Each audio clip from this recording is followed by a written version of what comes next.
으이. 아, 좋은 새벽입니다. 콘치, 안녕하세요. 마이크가 문제였나요? 맞습니다. 마이크가 한번 충격을 받아서 떨어지고 난 다음에 조금 문제가 있어서 정산을 받으면은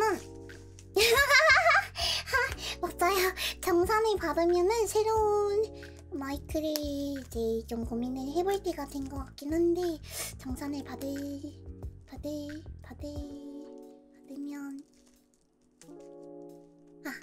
되겠네요. 인어공주요? 언니 나 오늘 책 읽기로 했단 말이야. 오늘 책 읽기로 했단 말이에요. 근데 책 안 읽고 그래버리면 슬프지 않을까?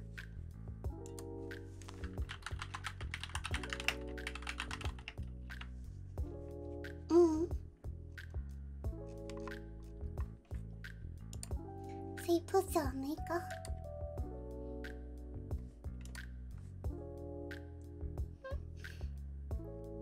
그치? 근데 몇 시부터 방송 기다린 거예요? 보니까 채팅이 엄청 눌려있던데? 난 이 정도인가? 까지 이제 놀란 거 알아요? 엄청 놀란 거 알아요? 나 완전 다 55분. 4시 55분이죠. 뭐래, 3시 55분. 3시 55분이죠. 자꾸. 다시 감기가 조금 심해져서, 그래서 약간 목소리 텐션이 좀 낮을 수가 있다는 거?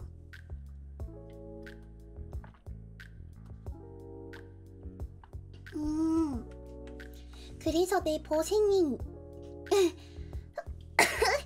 그래서 내 버생이 이렇게 좋았구나.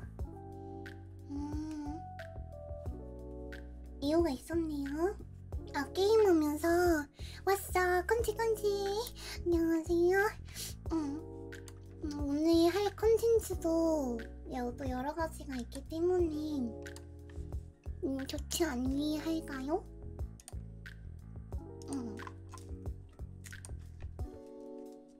진짜요? 그래도 에라이하게 침묵도 안 하고 정말 굿이에요. 그럴게요. 오늘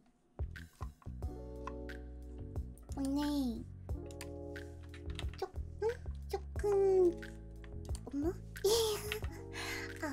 메르님이랑 컨텐츠를 이제 시작을 하니까 이제 치사량들 받는 거 조금 걱정이 되던 게 이제 남자 목소리가 들려 라고 이야기할까봐 좀 걱정을 했는데 걱정하지 마세요. 아군입니다. 뽀뽀리 아파. 뭐야 야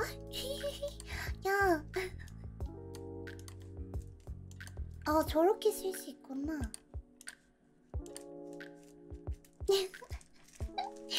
전 개인적으로 되게 마음이 들고요. 좋네요.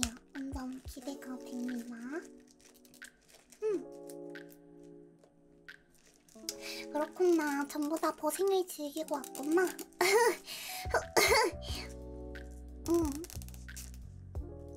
안녕하세요. 이제 사실 이거를 구했거든요. 나노벨 읽고 싶은 거 있다고 했잖아요? VTu버인데 방송 끄는 걸 깜빡했더니 이게 전설이 되어 있었다. 방금 들었어. 근데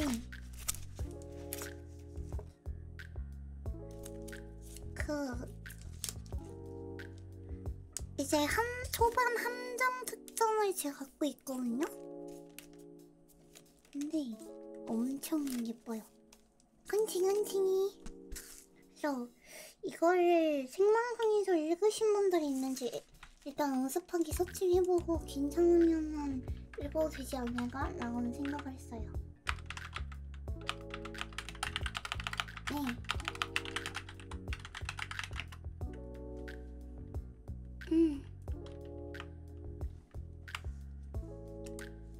음료는 원래 읽으려고 했던 어린 왕자 일본색.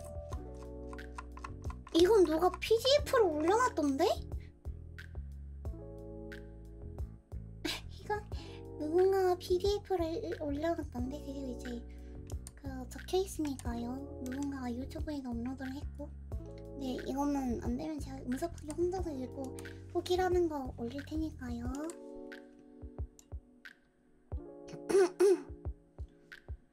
왜요? 왜 허기야? 왜? 제목이 신기해서 VTu버인데 방송 끄는 걸 깜빡했더니 전설이 되어 있었다? 하! 근데 약간 VTu버 하면은 청초라는 말이 따라오는 거는 어쩔 수 없는 것 같아. 여기도 그런 내용이 있어요. 근데 뒤에다가 인기 없던 청초 VTu버 방송사고로 대인기 VTu버가 되다. 청초?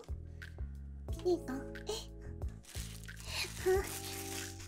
뭔가 재밌는 주제 아닌가라는 생각을 해봅니다.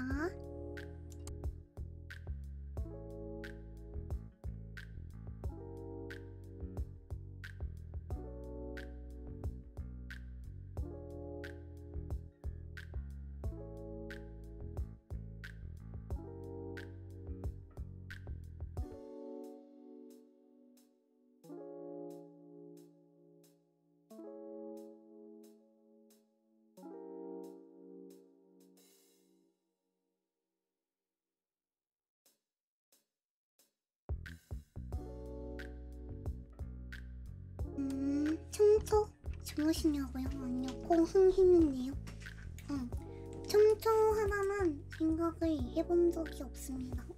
왜냐하면은 다들 마음속에 어느 욕망 하나쯤은 다 지니고 있기 때문에. 그래서 전 청초 하나만 생각을 해본 적이 없어요. 깐치깐치.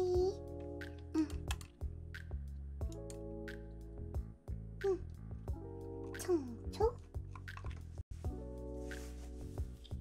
일단 책을 읽기 전에 앞서 이제 제가 글을 많이 전하는 편이라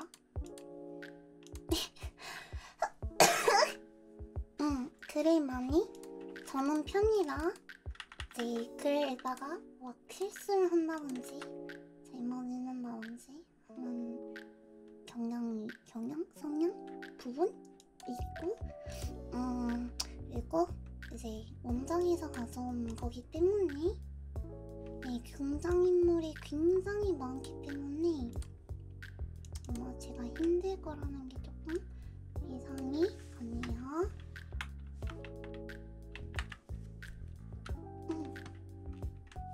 제가 책 읽는 걸 좀 잘 이제 소리내서 읽는 걸 좀 많이 못하는 편이니까.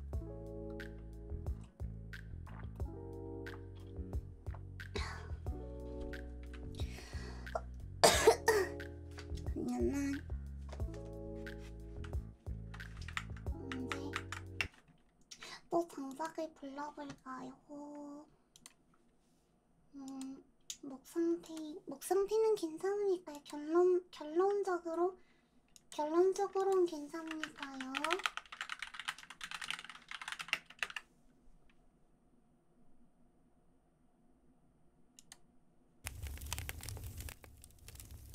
이거는 제가 잘 때 듣는 소리 중에 제일 좋아하는 장작 타는 소리입니다. 자, 좀 읽어보죠.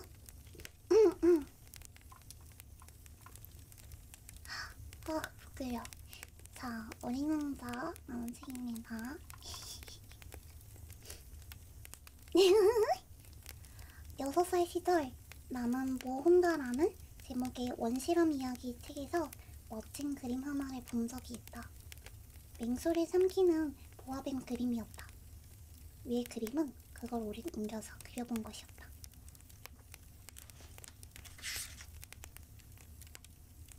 그 책에는 이렇게 쓰여 있었다. 보아뱀은 먹이를 씹지도 않고 통째로 삼킨다. 그러고는 꼼짝달싹 못한 채 먹이가 소화될 때까지 6달 동안 잠만 잔다. 그래서 정글 속 모험에 대해 곰곰이 생각해 보았다.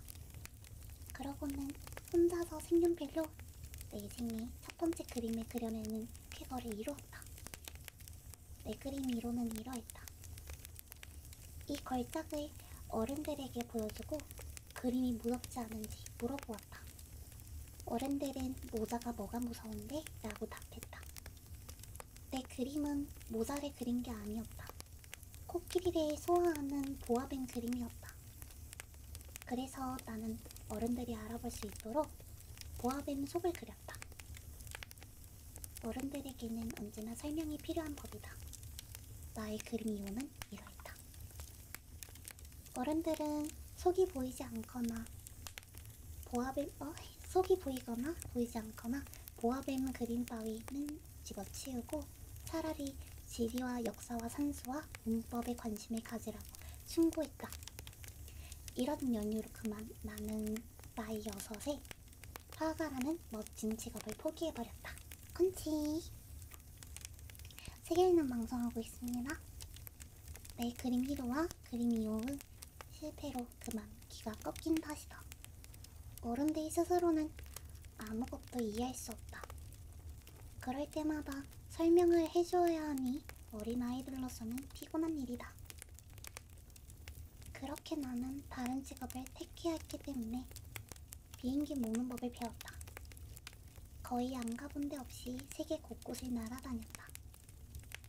지리 공부는 진정 내게 큰 도움이 되었다. 한눈에 중국과 애리조나를 구분할 줄 알았다.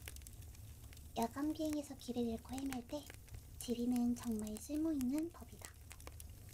이렇게 일생을 살아오는 동안 나는 수많은 진지한 사람들과 수많은 만남을 가졌다. 어른들 세계에서 많이 살았다는 얘기다. 나는 그들을 매우 가까이서 살펴볼 수 있었다. 그렇다고 어른들에 대한 견해가 그다지 나아진 것도 아니다. 어른들 가운데 어느 정도 명색해 보이는 사람을 만나면 늘 지니고 있던 내 그림 1호로 실험해 보았다. 그가 정말 해안에 지녔는지 알고 싶었다. 하지만 언제나 돌아오는 답은 모자잖아 였다. 그러면 나는 보아뱀 얘기도 원시림 이야기도 별 이야기도 꺼내지 않았다. 그냥 그 수준에 맞게 말을 꺼냈다. 트럼프, 골프, 정치, 넥타이 이야기 말이다. 그러면 어른들은 상당히 괜찮은 사람을 알게 되었다고 무척 만족스러워했다.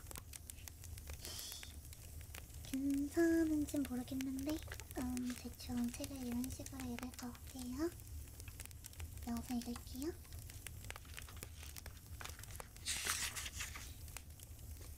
나는 이렇게 진심 어린 대화를 나눌 사람 없이 고독하게 살았다. 6년 전 사라하 사막에서 그군요. 나 이렇게 말해주는 거 좋아. 조금 줄였어요. 네, 감사합니다. 조금 더 줄일까요? 좋아요. 6년 전 사라하 사막에서 비행기가 고장을 일으킬 때도 엔진 내부에 어딘가 파손되어 기사도 승객도 없이 혼자서 어려운 소리에 나선 참이었다. 나로서는 사활이 걸린 문제였다. 물도 겨우 일주일치 밖에 나가있지 않았다. 첫날 밤은 사람 사는 마을에서 수천 마일 떨어진 모래 위에서 수면을 취했다. 대양 한가운데 남바닥에 표류하는 뗏목이의 표류자보다 훨씬 더 외로웠다. 그러니 동틀 무렵 이상 야릇한 꼬마 목소리에 깨어난 내가 얼마나 놀랐을지 상상해보라. 그 목소리는 이렇게 말했다. 저 양 한 마리만 그려줘. 뭐라고?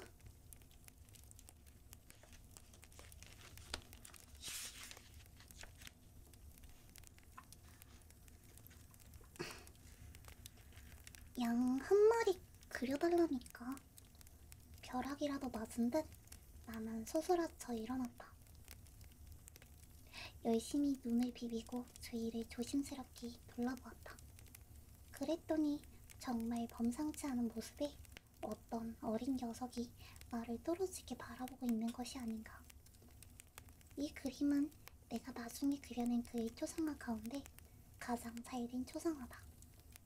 그러나 당연히 내 그림은 모델보다 훨씬 덜 매력적이다. 그것은 내 잘못이 아니다. 6살 때 어른들 때문에 기가 꺾여 화가로서의 내 직업에서 멀어져 속이 보이거나 보이지 않는 보아뱀 말고는 그림 공부를 해본 적이 없으니까. 그래서 나는 깜짝 놀라 두 눈을 부릅뜨고 유령처럼 출현한 그 모습을 바라보았다. 사람 사는 마을에서 수천 마일 떨어진 곳에 내가 있었다는 사실을 상기하시라. 그런데 녀석은 길을 잃었다거나 피곤함에 시달리거나 곰돌임에 시달리거나 목마름에 시달리거나 두려움에 시달린 것도 아니었다. 사람 사는 마을에서 수천 마일 떨어진 3개월 2개월 연장 구독 고맙습니다. 사막 한가운데서 길을 잃은 기색이란 전혀 없었으니까 마침내 겨우 입을 열어 그에게 말을 건넸다. 그런데 여기서 뭐하니? 그러자 그는 매우 진지한 이야기로 하듯이 아주 천천히 같은 말을 되풀이했다. 아저씨, 양 한 마리만 그려줘. 신비로움이 너무 강렬하면 순순히 따르기 마련이다.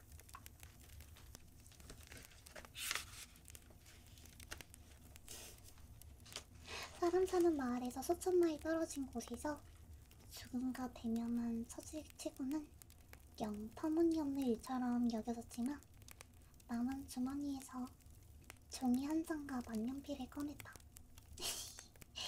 그러나 내가 특별히 공부한 건 지리, 역사, 산수, 문법이라는 생각이 들자 그림을 그릴 줄 모른다고 녀석에게 털어놓았다. 그는 대답했다. 상관없어. 양 한 마리만 그려줘. 한 번도 양을 그려본 적이 없었으므로 나는 그를 위해서 내가 그릴 수 있는 유일한 두 그림 가운데 하나를 다시 그려주었다. 속이 보이지 않는 보아뱀 그림을 말이다. 그러자 그 녀석은 아니 보아뱀 속 코끼리는 싫어. 보아뱀은 무지 위험해. 그리고 코끼리는 아주 거추장스럽고 내가 사는 곳은 아주 좁아. 난 양이 필요해.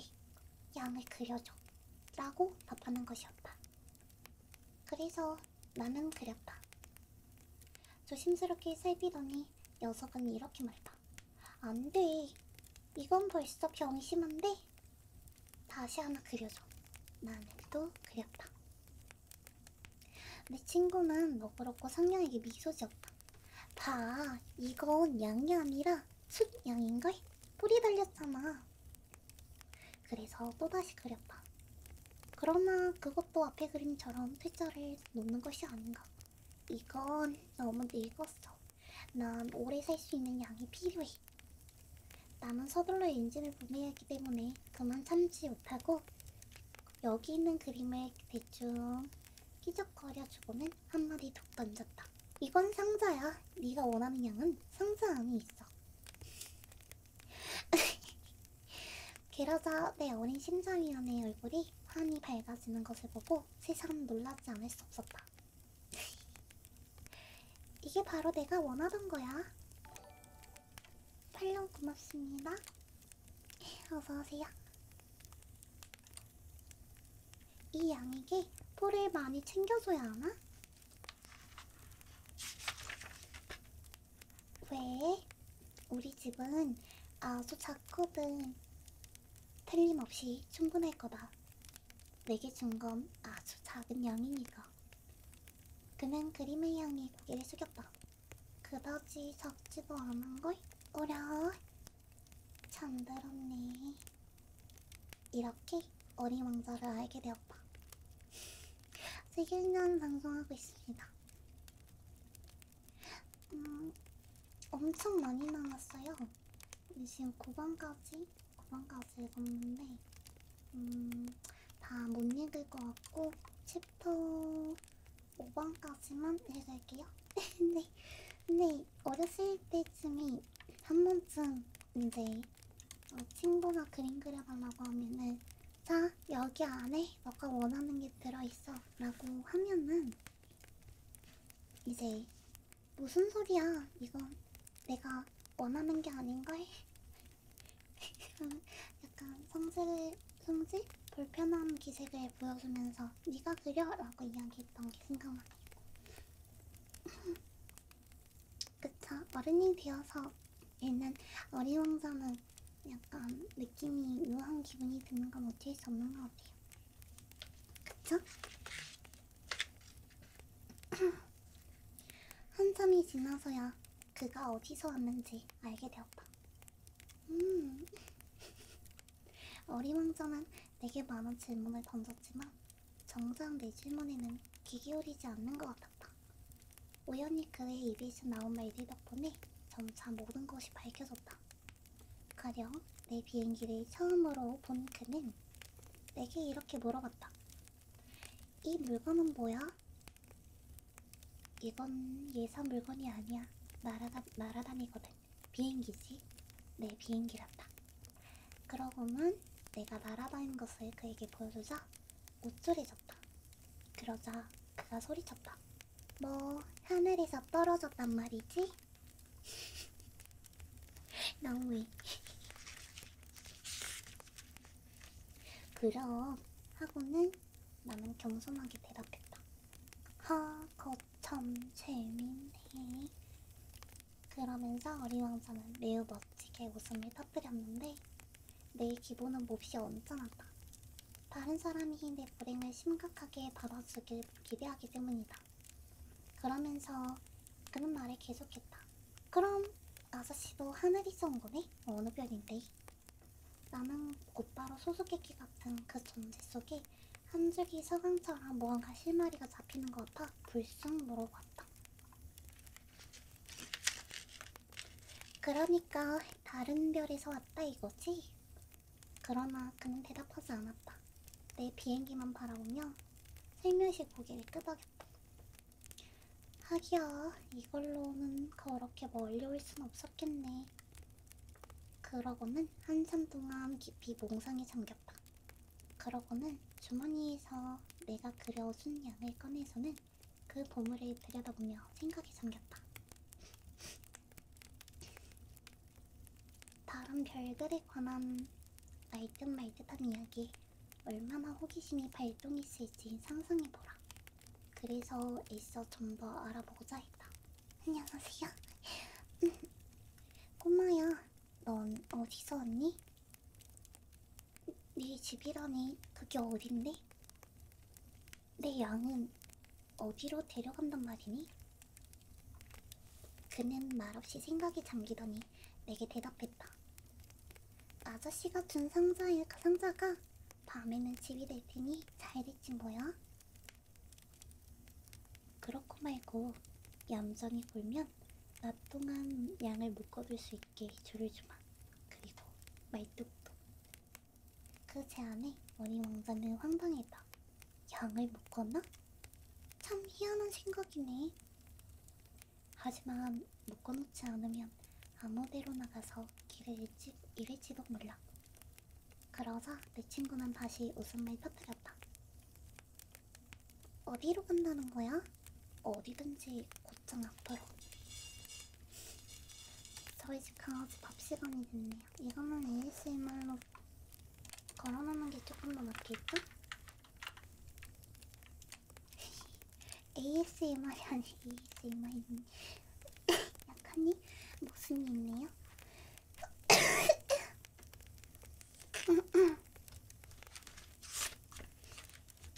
그랬더니 어린 어리왕자는 진지한 빛으로 말했다. 상관없어. 우리 집은 아주 작으니까. 그러고는 약간은 우스를 머금 채 말을 이었어요. 곧장 가봐야 그렇게 멀리 가지도 못해.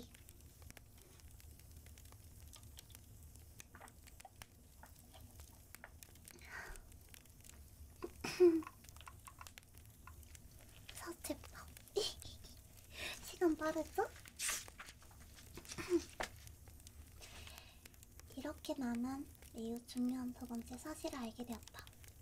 그것은 그가 떠나온 별이 겨우 집 한 채만 한다는 것이었다. 이 사실에 그다지 놀라지 않았다. 지구, 목성, 화성, 금성같이 이름이 붙은 커다란 행성 외에도 수백 개의 다른 행성들이 있는데 어떤 행성들은 너무나도 작아서 망원경으로도 식별하기 매우 어렵다는 것을 나는 잘 알고 있었다. 천문학자가 작은 행성을 하나 발견하면 이름 대신 번호를 매긴다. 예를 들면 소행성 325호라는 이름으로 명명하는 것이었다.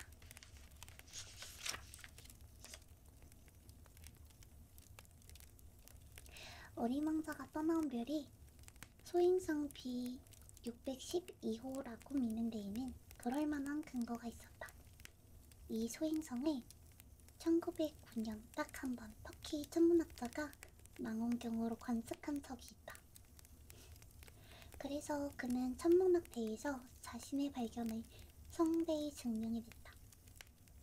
그러나 그가 입은 옷 때문에 아무도 그를 믿지 않았다. 어른들은 항상 언제나 그렇다. 다행히도 소행성 B612호의 명성을 위해 터키 독재자는 백성에게 서구의 의상을 입지 않으면 사형에 처하겠다고 으름장을 놓았다. 그 천문학자는 1920년 매우 세련된 의상을 차려입고 다시 증명했다. 그러자 이번에는 모두 그의 견해를 받아들였다. 내가 소행성 B612호에 관해 이렇게 자세한 이야기를 들려주고 그 번호까지 늘어놓는 것은 어른들 때문이다. 지하, 책 읽는 방송 중이에요.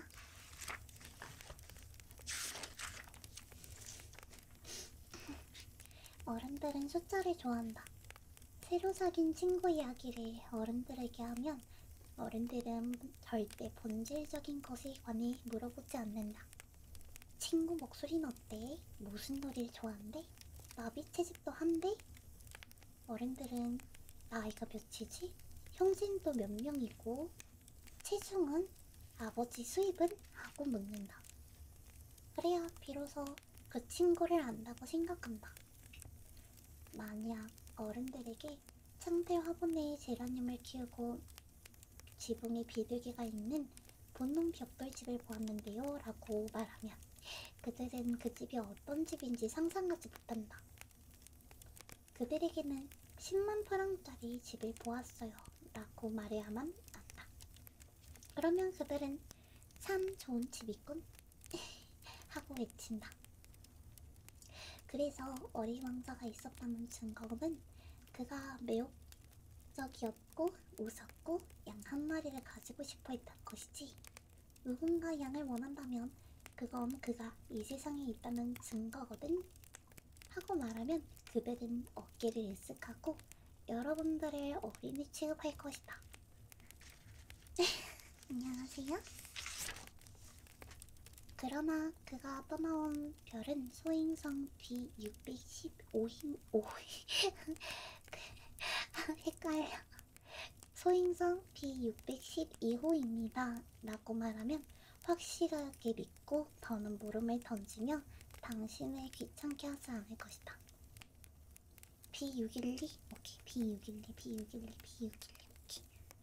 오케이. 612 어려운 것 같아. B612. 오케이.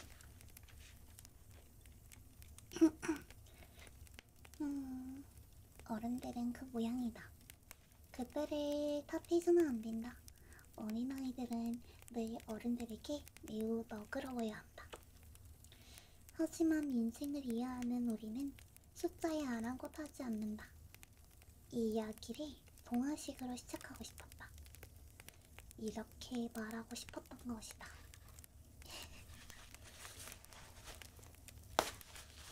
그냥 비우길래 옛날에 저보다 좀 클까 말까 한 별에 사는 어린 왕자가 있었답니다. 이 아이는 친구를 사귀고 싶어 했지요. 라고 인생을 이해하는 사람에겐 그게 훨씬 더 진실로 받아졌을 것이다. 끔찍. 왜냐하면 아무 생각 없이 내 책을 읽히는 것을 원치 않기 때문이다. 이 추억담을 꺼내놓으라니 깊은 슬픔이 느껴진다. 내 친구가 그의 양과 함께 떠나가 버린 지도 벌써 6년이 흘렀다. 내가 지금 그를 그리려 애쓰는 것도 그를 잊지 않기 위해서다. 친구를 잊는다는 것은 슬픈 일이다. 누구에게나 친구가 있었다는 것은 아니라. 그런데 나도 숫자에만 관심을 보이게 된 어른들과 같은 사람이 될지 모를 일이다. 그래서 그림 물감 한 상자와 연필 몇 자루를 산 것이다. 6살 때 속이 보이거나 보이지 않는 보아뱀 외에는 그려본 일이 없는 사람이 이 나이에 다시 그림을 시작한다는 것은 정말 너무 힘든 일이다. 정말 그렇죠? 벌써 5페이지네요? 진짜 빠르다. 물론 가능한 가장 실물을 닮은 초상화를 그리려 한다. 그렇다고 성공을 완전히 확신할 수도 없다. 어떤 그림은 괜찮은데 또 어떤 그림은 닮은 구석이 없다. 키도 약간 어긋나 있다. 여기 어린 왕자는 너무 크고 저기 어린 왕자는 또 너무 작다. 옷 색깔도 망설여진다. 그래서 나는 근근히 이리저리 더듬더듬 그려본다. 더 중요한 세부상 몇몇은 틀리게 그릴지도 모른다. 하지만 그 점은 용서해주길 바란다. 내 친구는 결코 설명이란 거는 해준 적이 없었다. 아마도 내가 자기와 닮았다고 생각했던 것 같다. 그러나 불행히도 나는 상자 너머로 양을 볼 줄 모른다. 아마 나도 조금은 어른들을 닮아버린 것 같다. 이제 나도 늙었나 보다. 5번째 장입니다. 여기 다음까지는 이제 끝. 너무 많이 읽으면 너무 목이 아프니까. 현재 페이지 27페이지예요. 하루하루 나는 어린 왕자가 살았던 별에 대해, 그와 이별에 대해, 그간 여행에 대해 무엇인가 알게 되었다. 곰곰이 생각에 잠기다가 매우 자연스럽게 벌어진 일이었다. 그렇게 해서 4일째 되는 날 나는 바오밥 나무의 비극도 알게 되었다. 이번에도 역시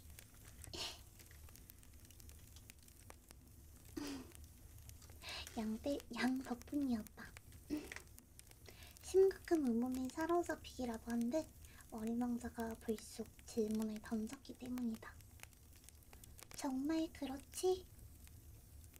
양이 키 작은 나무들을 먹는다는 게. 그럼 정말이지. 마침 잘 됐니? 양이 키 작은 나무들을 먹는다는 게 왜 그리 중요한지 나는 이해를 못했다. 그런데 어린 왕자가 말을 이었다. 그러니까 바오밥 나무도 먹는다는 거지?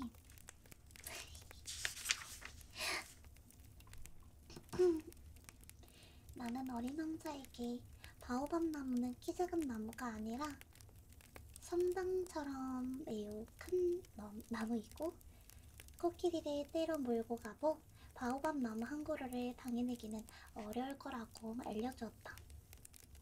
코끼리 떼라는 말에 어린 왕자가 웃었다. 코끼리들이 포기나 해야겠군. 그런데 그가 총기 있게 말했다. 바오밥 나무도 다 자라기 전에는 작은 나무였겠지? 그런데 왜 리안이 어린 바오밥 나무를 먹었으면 하지?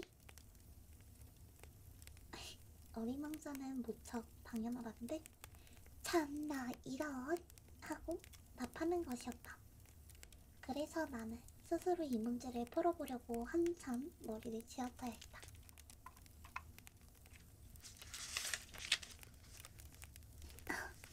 사실 다른 모든 행성처럼 어린 왕자가 사는 행성에도 좋은 풀과 나쁜 풀이 살았다.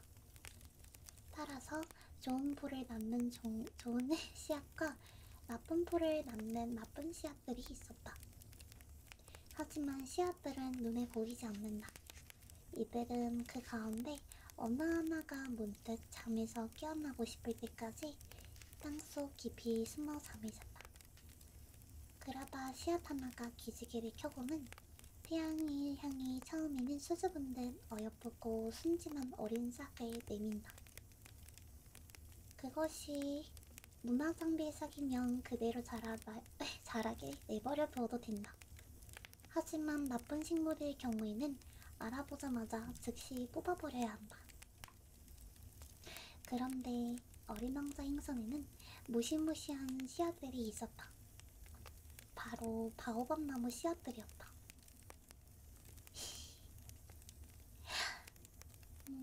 근데 바오밥 나무는 너무 늦게 손을 쓰면 영영 제거 불능 상태가 된다. 행성 전체가 엉망이 되고 그 뿌리들이 별의 구멍을 뚫는 것이다.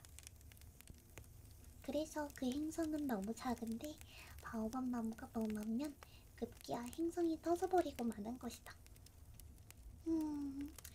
규율의 문제라고나 할까. 훗날 어린 왕자는 이렇게 말했었다. 아침 세수를 마치면 정성껏 별을 돌봐야 해. 장미와 구분할 수 있는 그 즉시 그 바오밥 나무를 반드시 솎아내야 하거든. 아주 어린 바오밥 나무들은 정말 장미를 닮았어. 아주 성가신 일이지만 아주 쉬워. 맞아요. 그리고는 언젠가 우리 지구에 사는 어린아이들 머릿속에 쏙 들어갈 만한 예쁜 그림 하나를 그려보라고 충고하는 것이었다. 그 아이들이 언젠가 여행을 한다면 그 그림이 도움될 거야. 때로는 할 일을 뒤로 미뤄도 아무렇지 않을 수 있지. 하지만 바오밥 나무는 그랬다가 영어는 언제나 엄청난 재난이지. 게으름뱅이가 사는 별을 하나 알고 있어. 그는 키 작은 나무 시그루를 대수롭지 않게 여겼다가 그만. 그래서 나는 어린 왕자가 하라는 대로 그 행성을 그려보았다. 나는 도덕공자의 말투를 싫어한다. 그러나 사람들이 바오밥 나무의 위험성을 너무 모르고 있어 소행성에서 길을 잃고 헤맬 사람들이 겪을 위험이 너무 크기에 처음으로 나의 금기를 깨고 어린이들이여 바오밥 나무를 조심하라 라고 말하고 싶다.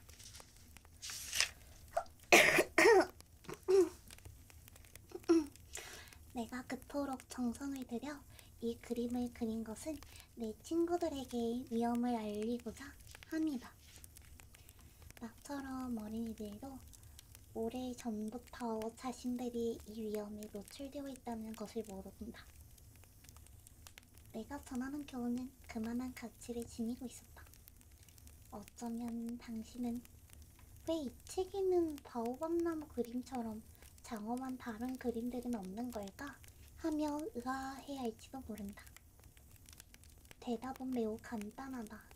다른 그림도 그리려 애써보았지만 실패했다. 바오밥 나무를 그릴 당시에는 절박감과 고조되어 있던 것이다. 끝. 재밌었나요?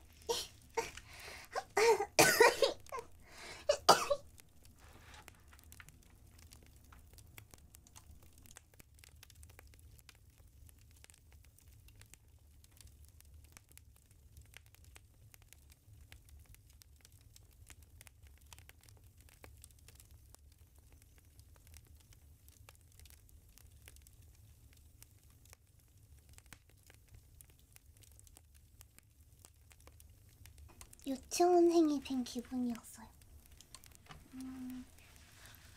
추억으로 돌아간다는 것은 그만큼 좋은 일이니까요.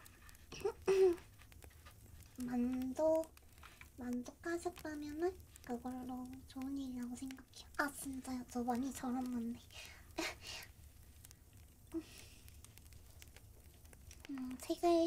책을 진지하게 생각한 다음에 읽는 것은